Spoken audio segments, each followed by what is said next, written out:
Welcome to Circular Firing Squad. I'm Marty Gensius, a counseling faculty at Kent State University and host for Circular Firing Squad. We've got 3 members, that means 6 questions, and 3 answers for each question. Each squad member generates a question that we all have to answer. Some are academic and some just for fun. Let's see who's with us on this episode of Circular Firing Squad.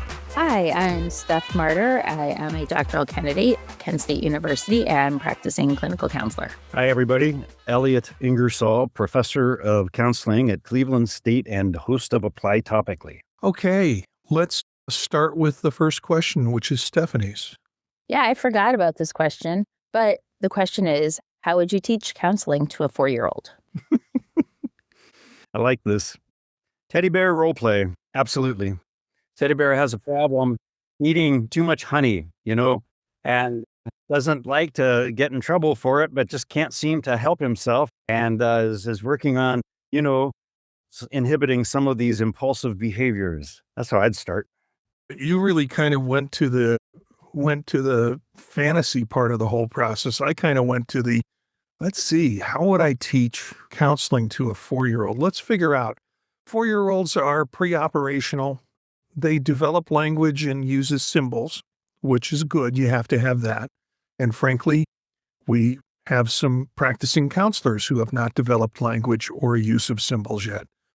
They think egocentrically, which would be a problem for being a counselor. And the kind of difficulty in understanding conversation and logic that happen. I felt that this is kind of an impossible task for them, unless they were doing cognitive behavioral therapy and couldn't follow the sheets. Other than that, and I'm not even sure that would be possible for them until they move to a concrete operational stage, thinking about concrete events and understanding, conversation and things like that. So I just don't know how to go about teaching counseling to a 4-year-old. Can you teach them things like empathy? Can you teach them things like transparency? Well, in some cases, 4-year-olds are more transparent than adults in a lot of ways. But how do you get them to kind of use that as a system? I haven't figured that one out, so it's back to you, Steph. And just for the record, I wasn't fantasy. That's exactly what I would do. I would do a teddy bear role play. Okay, and I get that. Yeah. That was, my son and I used to read stories before bedtime, but it turned into an internet book show, and all of his stuffed animals would take part in the show, and there'd be commentary on character development. And I realized that you can go pretty far with stuffed animals. So I guess now that I heard your responses to this, lots of different possible answers. But, the first thing is I kind of say, like, hey, they just help people with feelings. Counselors, to kind of say that's what a counselor is. But to teach them counseling, I think sometimes it's not trying to teach it as like a lesson. It's just plopping it in throughout life, perhaps, when I at least teach techniques. And I'm speaking more to one 4-year-old in particular, the one that I feel like could handle it. I wouldn't try to teach too much about counseling. Well, I guess that's not true. Maybe it's good to try. Sorry, brainstorming happening here. But here are feelings. Everyone has feelings. People's brains experience feelings differently. The problem is that when I was trying to say that one time to my daughter, and, I was like, oh, that's some big feelings you had there. And she said, yeah. And I was like, Mom had some trouble when she was younger controlling her big feelings. And Nora says, oh, why? And I say, well, everyone has feelings, but feelings with brains like ours. And then she interrupts me and says, but Mom, tell your friends I'm shaking my butt. So that's as far as I got. Well, yeah, I think she's on the track to be a great counselor. Elliott, you've got the next question. Okay. If you were to buy a holiday gift for your university president, what would it be? I like our university president. He's a nice guy. He's cordial. He's polite. He seems interested when you have something to say to him. And so this is by no means dismissal of our president. Our provost, I think, needs some work. our provost kind of make this happen now. Well, why? Make it happen now. There doesn't seem to be any performative logic in that. And it feels a little bit like kabuki theater. So, but our president, all I could think of, I wish he had more courage, sort of like in The Wizard of Oz. And by courage, I mean addressing the problems with the state legislature and the board of regents who keep pushing these undemocratic, uneducative processes on university systems. And the danger of pushing back is, oh, we're going to lose a lot of money. Well, once they come to you for the payoff, they will return for the next payoff. So you can never get out of that system of them squeezing you for whatever they want you to do. And so a little bit more courage to fight back. And again, I really like the guy. He's a very nice, cordial guy. And I imagine he's under some great pressure trying to maintain some sanity within the university and at the same time having to respond to the crazy stuff that's coming out of Ohio legislatures. So that's my answer. It's funny because my initial thought was somewhere along that same line where it would be maybe like a framed Excel sheet of my monthly expenses. And so they can look at that when determining how much they want to pay people to work there, just to see what's keeping up. So that's kind of, I'm not trying to be, because I don't know the president. So excuse me, Mr. President, because this is not personal. It's just my feeling as far as you are a symbol at the moment of the university system. And so just to kind of give a dose of reality out there for what, for people who want to do things. And then also, also though, I might want to give like a nice poinsettia because, maybe you want to give me a job sometime in the future too. So I don't know. It's kind of dual. No, these are good answers. And yeah, like Marty, I get on with our president and things, we've been doing much better. What I would give her is 12 avoid being criticized cards when dealing with faculty. So 12 times she can have dialogue with faculty, hear feedback, hear ideas, but not be criticized and know going in, it's not going to be softballs, but it'll be meaningful dialogue without the snarkiness. Because I think the snarkiness gets in the way. We'll go to my question, which is, what obligations that the university holds as traditions should they just drop at this point? So my answer here ties in kind of to the last answers that I was giving, in that, it was kind of at a certain point where it really stood out to me when we got the Giving Day or Giving Tuesday or whatever, and the university announced how much money they received for Giving Tuesday, and knowing how little of that money would be going to people who have a genuine interest in, keeping different parts of the university going, or, maybe schools that aren't as lucrative for the university, or where is it going overall, or to whose salaries. I don't know. But I don't know if I don't know. It seemed kind of off. Like they didn't read the room with that one. That's what it felt like to see that. Boy, I got to piggyback on that one. You ain't kidding. I'll tell you that for nothing. I remember, I think I came back from sabbatical and all of a sudden everyone's like, Giving Tuesday, Giving Tuesday, Giving Tuesday. And I'm like, what in the name of heaven are you talking about? They're talking about it like it's Christmas, like everyone should know about it. Reminded me of an uncle who didn't do segues, and you'd be listening and he'd start talking about people and you'd be like, who's Frank? Who's Frank? You didn't say who he was. We just started talking about him. That's not how conversations work. But yeah, that Giving Tuesday crap, I really didn't get that at all. I feel we got to overhaul commencement. Does it have to be in front of 20,000 people? Can't we do smaller? My students are always like, oh, Dr. Heyer, are you coming to commencement? And we rotate in and out, but it's like, what a hassle. And half the students I want to find, I can't find them because we have a big building, the Wolstein Center, which has all these tunnels, and I don't know how anyone finds anything. And I'm like, it's too big honestly, you could go college by college probably, and you could probably break those down. I think people would appreciate a more intimate experience in the commencement. It doesn't have to be, here's the 4,000 people who graduated this year. I mean, man, that gets old and long. And does it have to be the last mythic ritual that people have to endure? It should be some kind of a celebration. I'd like to see that redone. Elliot, I have to agree with you on that. I mean, both of your answers are exceptional, and I didn't think about them, but Steph, we see so many contributions to the university that make a lot of media and make a lot of press. And for example, we have a brand new business building that was built next door to our 1970s style building in the College of Education.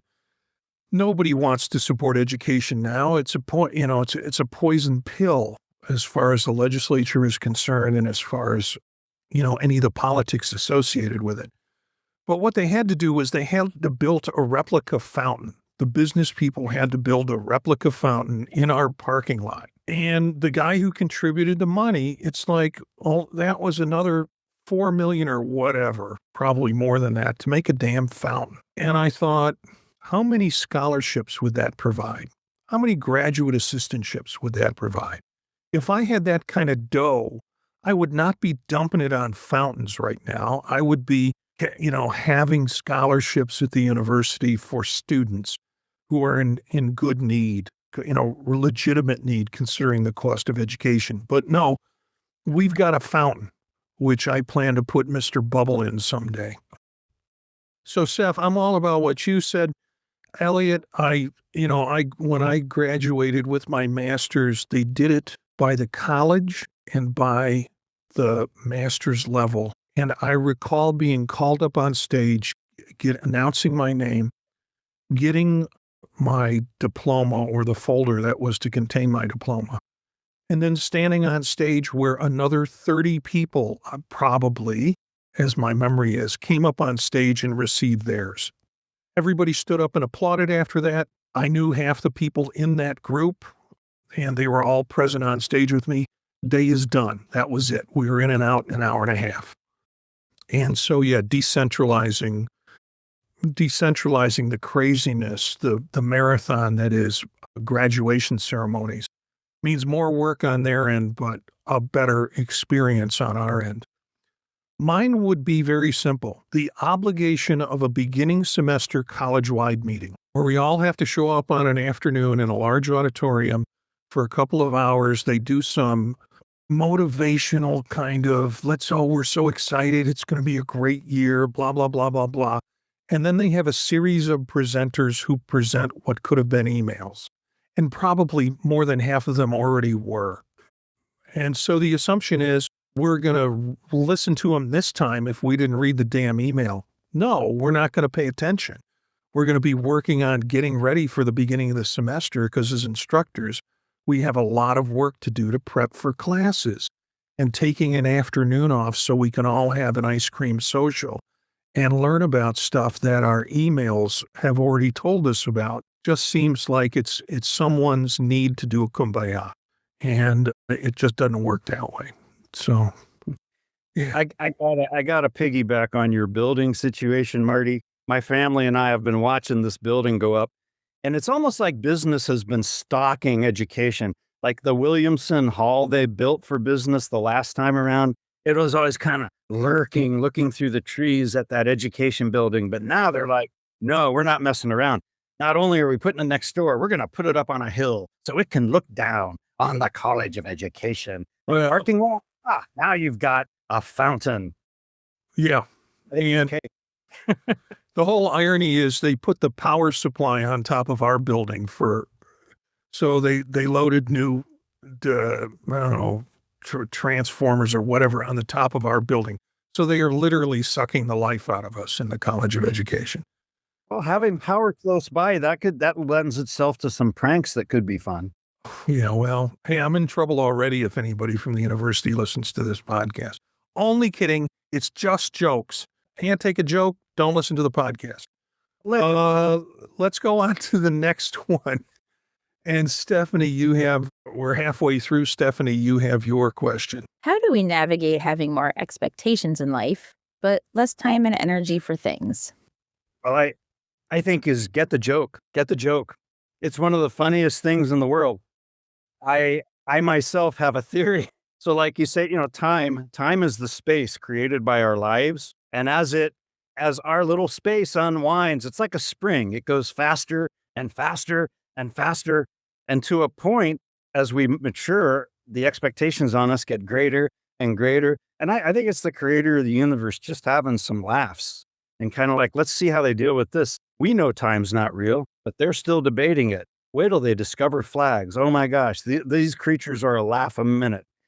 But yeah, I have found as I've gotten old, like this holiday season, we put a lot of time into cooking and entertaining, but gosh, it was great to have family. And those days wiped me out, but that's what I put the energy into. It was worth it. And so I think, my partner, Jen, and Jen's like, I'm more interested in experiences than things now. So we try to get together with people or, maybe go see a show or something, but it's tough because the more aware you become of what's going on, the more things that I want to support at least, but I can't do everything. And the apparent finitude of life, I think is what makes a lot of the meaning for me, just owning my own meaning here. But I couldn't imagine life going on forever, right? Like, or, aging forever, like David Bowie in The Hunger or something. But I'd be like, yeah, not interested. But I feel very keenly the need to prioritize what's important to me now because I do understand the finitude of my own existence. And that has really opened up and freed me up to do some things like get back into theater and stuff like that. So I guess that's my solution to it. But I hear you. It's vexing. Yeah, I think it's a great question. And I had a hard time figuring out how to answer this thing. I don't think we do have more expectations and obligations in life. People used to ask me, how do I get so much done? And my response typically has been, I don't do a very good job at it. That if I'm trying to do something perfect, then I won't get as much done. But if I do enough to make it happen, then I feel successful. But things have really spun out of control in terms of expectations. Particularly in higher education, we used to just be responsible for teaching our classes, doing our research. And now there's a whole, somebody shook up the snow globe and we have to put the flakes back where they belong in a different way, So I think what I'm doing as I get older is, am I getting getting a little more tired? Yeah. So, I'm not getting as much done maybe as I could have if I was younger. And I'm also feeling less attached to doing stuff that's not meaningful to me. And that makes the expectations and the things that I sign up for lesser to do. It's sort of like, does this really matter? I mean, do I need to write another book? Hell no. It doesn't matter. It just doesn't matter. It just doesn't matter. Yeah, we're going back to Meatballs, the movie. Yeah, it sort of feels like things matter less and less, and I get to focus on stuff that I find more enjoyment in doing and things that feel a little bit more meaningful to me and closer to who I am. So is that a problem or is that progress for me? Hard to say. Hey, little self-promotion here. I'll bring it up again, but we have an indoor Kent Farmers Market, Haymaker Farmers Market, and 2 bands I'm in will be playing there February 14th and 21st. Hannah and the Patriarchy on the 14th and Galgosi and Ingersoll on the 21st. Speaking of things one loves. Thanks. Steph, it's you. Hey, yes. Well, I was actually curious about who Hannah was. I'll have to look up Hannah because I know a musician, Hannah, and I was curious. So anyway, that's where my mind went. Hannah Croft. Okay. Not my Hannah, I don't believe. But my question, or my answer to my question is, the first thing is that I just accept disappointment more often, but I was kind of just kidding. What really is every time I start to feel frustrated that like maybe we're starting over in an area of life or, with careers or anything like that. And it's work and it's difficult and it's hard when you have other goals and dreams that you're trying to accomplish and you get close and then more stuff gets in the way. But really overall, I'm just so appreciative for the family that I have and coming back to that, and with Mike and Nora, and just, oh my goodness, Nora. It just makes it easy. And it's like I have like the best people in my life, and including my parents too. And, that's really great because I have friends that might be going through other types of stirrups in their lives with more personal notes and things happening. And, I can feel frustrated and I can feel like, oh my gosh, I have so much to do, but I can kind of take a step back and like, okay, but at least I'm doing it with and for people that I care about deeply and love, and, that, we're all working together, family. I don't know. It just makes it easier. Elliott, I think you've got your second question. Okay. So many of you into mythology and folklore are aware of Krampusnacht. That will be December 5th each year, where Krampus, sometimes described as the shadow side of St. Nicholas, gathers up naughty children, switches them on the behind, and chucks them in a bag, dragging them down to the sulfuric lake of fire, if you believe the myth.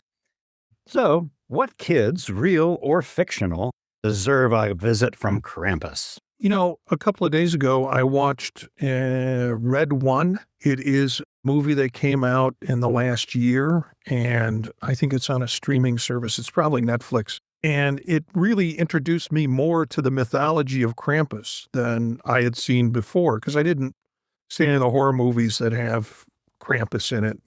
So I never really followed the mythology much until I saw that on Netflix. It was a kind of fun, entertaining holiday movie. I would not necessarily say a contemporary classic, but worth the watch if you haven't seen it.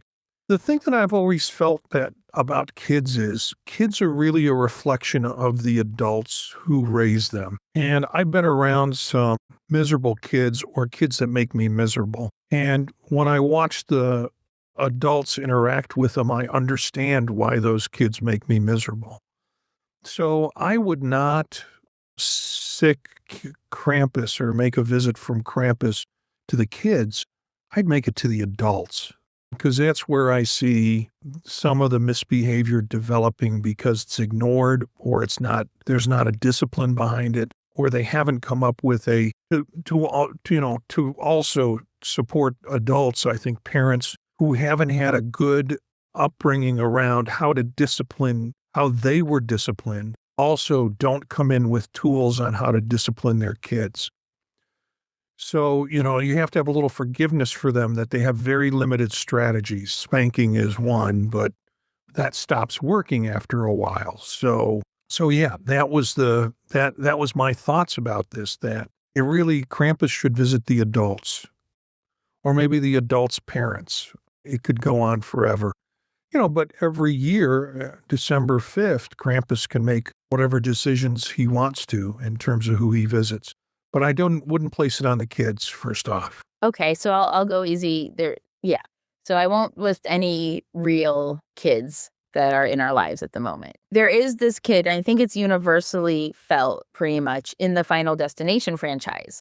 In the most recent Final Destination film, there is this kid, and I think this goes back to one of your questions, Marty, even though this is like a 10 or 12-year-old kid and not a baby, you want to smack him. He is just doing all the wrong things and making all the bad choices and laughing and kind of just just testing everything so much and just throwing pennies off a really high building. And when he's told that could hurt someone, he's like, oh, okay. And then he'll just continue throwing the pennies off. And that his penny throwing just leads to a whole lot of stuff. But anyway, that kid. So if you know, I think Elliott knows. Yeah. The kid from Final Destination 6, I think the Bloodlines. Definitely the Bloodlines one. Yeah, that's a very good one. That's a perfect one, actually. I was looking more historical on this. I'm a big fan of Dennis the Menace comics, and Hank Ketchum, he had this whole team of writers and illustrators, and he would do things like Dennis the Menace Goes to Paris, and then you would learn a little bit about the history of France. I'm not saying it rivaled my history minor at university, but They would go to oddities in the States, like that place in Oregon where the gravity seems to work differently. But I thought Dennis the Menace gets a visit from Krampus. If there was a little kid, a fictional kid who deserves it, it's him. And they even did a lot of Christmas specials where Santa turns on him because he was such a bad kid and his conscience is like overactive. So I'm like, yeah, Krampus and Dennis the Menace. I think a case could be made for Richie Rich, especially nowadays. I remember those were so fun as a kid, like having a house so big you had to go out with your friends in a search party to count the rooms. That's my favorite story. But the gluttonous consumerism and the acquisition of wealth. Now I think that would be another comic book character who might be taken to the cleaners or to Krampus, or it could be to the Krampus cleaners. That could be really ugly. See, I disagree with you about Dennis. Dennis was, he got into trouble. He was impish. His curiosity and his chutzpah kind of took over in some cases, but generally he had a good heart. So I got trouble with sending Krampus to Dennis the Menace. He's not evil. He's not an evil kid. It's the evil ones that I worry about the most. Well, so what? It's almost alliterative. Damien. Damn it, Damien. Damien. Oh, that would be interesting The Omen 6. Damien meets Yeah. Mm-hmm. You guys are making movie references that I will never, ever see. You haven't seen the David Warner's get his head cut off in The Omen? Oh, my God. No. That was the first time I don't know if I'd watch it again because someone I used to know gave me that movie for my birthday and then 6 months later asked for it back.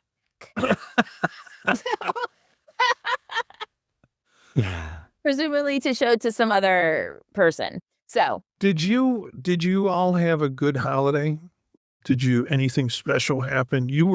Steph, were you traveling? Yeah, we went down the week before and actually I decided driving home on Christmas was going to be the best bet. And it really was luxurious on the highways. It was just such an easy drive because nobody was there pretty much. Yeah. Elliott? Wonderful. It was wonderful. Our son grades hit the dean's list. Our daughter was studying in Mexico and she came home. And so we were finally able to have the whole family around the table.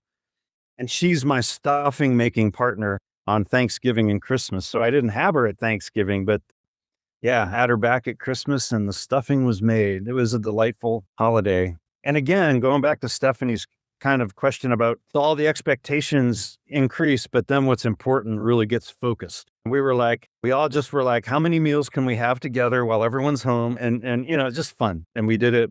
We played cards. We had some visitors from other family members, but it was nice. I had the luxury of having both my kids living less than 3 miles away from me.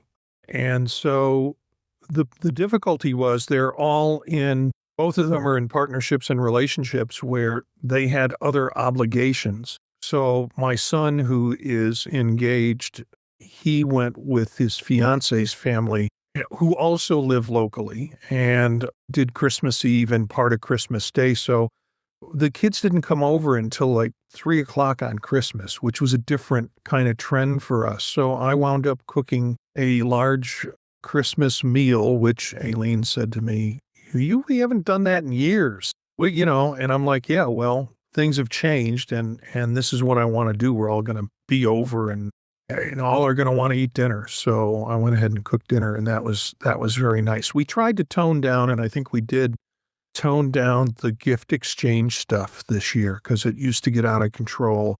And with money the way it is nowadays, we just felt it necessary. And there's not a lot that I need or want. So my last question is, what's the best Christmas or holiday? My birthday is in this whole holiday hullabaloo, and I'm going to count a present. And I don't even think it was meant to be a present per se, but I'm counting it as one. So I have a dear, dear friend, Emily, and she is like my only surviving true friend that I met when I was exploring my law school journey. But she's so busy and we're busy. And while we love each other and are those friends forever that it's just hard to connect. And been reaching out, text, I know stuff was going on. And last Tuesday, she gave me a call and I saw she was calling. I was like, oh my goodness, yay. And I had Nora being too excited to go to the pool and people talking to me and trying to get out the door. But I am picking up this phone and I am talking to Emily because we have been trying to connect for a long time. And so that was, to me, the best present this year was just that I got to talk to Emily on the phone because I haven't seen her since April. So it was just nice. I missed her. I'm glad that she's doing all right. And I really can't narrow it down to one because there were sauces and recipes my daughter brought back from Mexico, and she's already made us a meal of carnitas. Wonderful. The Pretty Reckless Christmas album, which was just a delight. I mean, just fun and high quality. Everything that band does, from sweatshirts to posters, it's always high quality, and I appreciate that. And then last, a new biography of William F. Buckley, which we really needed a good biography of him. And this one weighs in at 1,000 pages, and it's well written. I can't tell you how excited that is for me. When I get through the first chapter and I'm excited and I've got, 990 pages to go, that's a good. And Boxing Day, what we do is sit around in sweats and read the books we gave each other. So, that's the next day. But yeah, those were the three. And again, we've scaled it back over the years, but we always give each other books and such.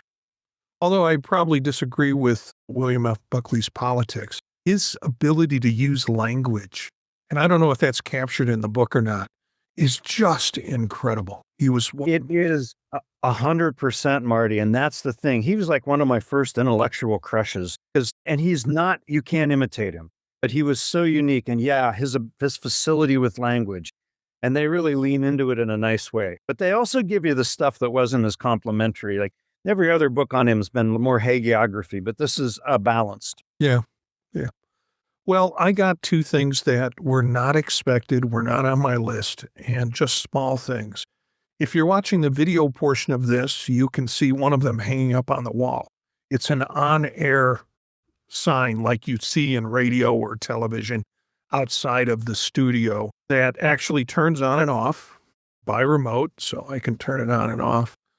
And it's just a little fun piece that I have in there and not seen by many of my other colleagues who do podcasting. So they were like, oh, that's pretty cool.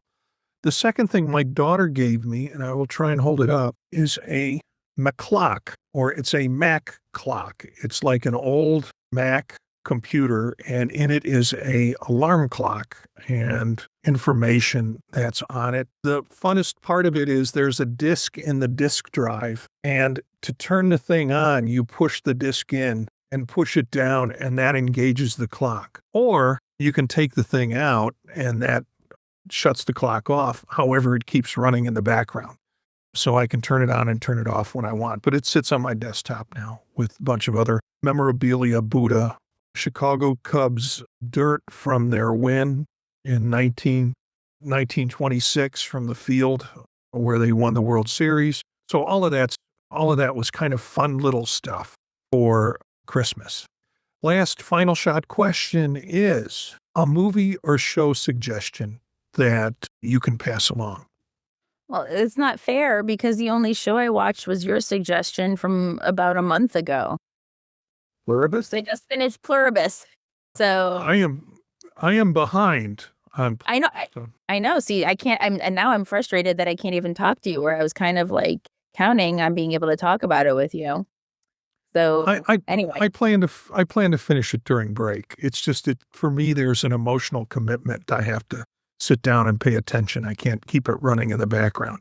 Oh no, So much in it. Same for me. I didn't get to watch any of it while I was at Hilton Head just because there was just no time to sit and watch. But I wake up early and I have my coffee, and before Nora walks upstairs, I'm watching it when it's quiet. But yeah, it's good and it's fun. It's lighter. I think it's a bit lighter than Breaking Bad or Better Call Saul to it. But I mean, it still has a serious. But somebody on Reddit put in a description that it also has like elements of The Good Place, which I do agree with in some ways. And so some of that stuff, which just, it's a good combination. And now I'm invested and the first season's over and now I have to wait God knows how long. So I'm sorry, it's a repeat, but that's oh, no, I didn't see any good movies. Okay. Okay. Yeah, there were no good movies. Elliott. Oh, absolutely. Carl and Jen have me hooked on Call the Midwife. I think it's a PBS show, but it's on Netflix too. And the most recent, their holiday specials are exquisite. And the most recent one is just tops. So Call the Midwife. Yeah, that's what I heard. The call to, I mean, my wife watches it, my sister watches it, and the holiday specials that they have every year are supposed to be a lot of fun. And I think it's kind of generational, the show from series to series. It goes through generations. So I don't understand. I don't get into it. My suggestion would be something I went back to.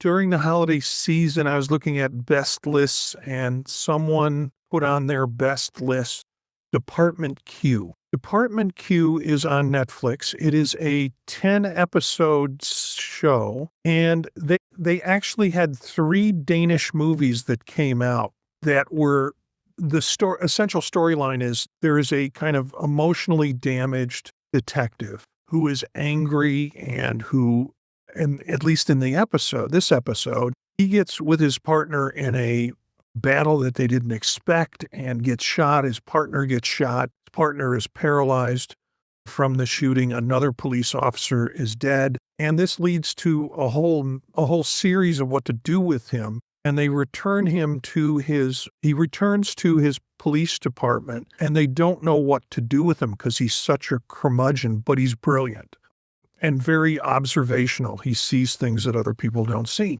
So they put him in Department Q, which is cases that are dead file cases that they never thought are just, we're never going to be able to solve these. And during the time, and I'm only describing what is the first episode right now, during that time, he starts to collect other people in the department that become allies for him.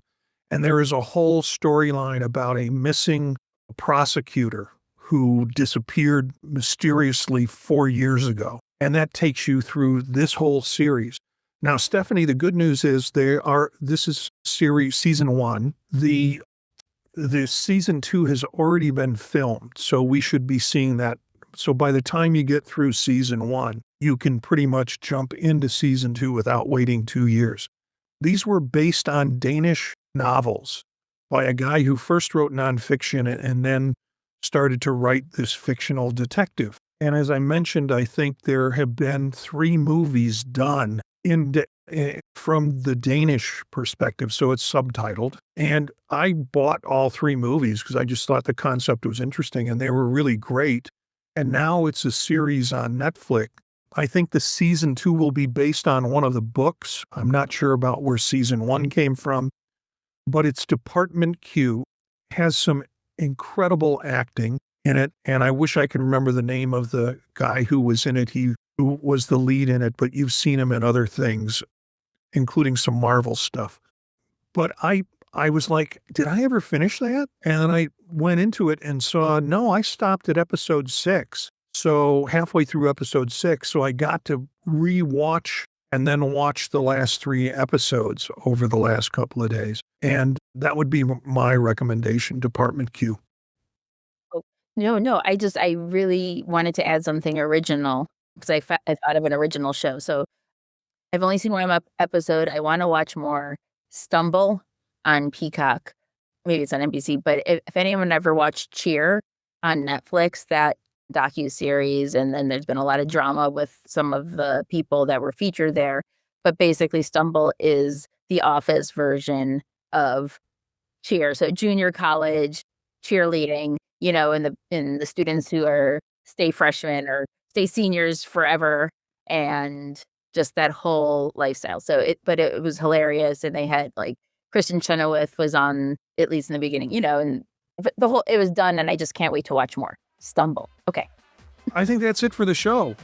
Thanks to the firing squad, Steph and Stephanie and Elliott for joining tonight. And look for some of these characters on their podcasts on thepodtalk.net. The website is thepodtalk.net for this podcast and for other podcasts that I produce. You can email us at thepodtalknetwork@gmail.com. Our theme music is Menage a Quad Real Swing Shet. That's it for this episode of Circular Firing Squad. Ready, fire, aim.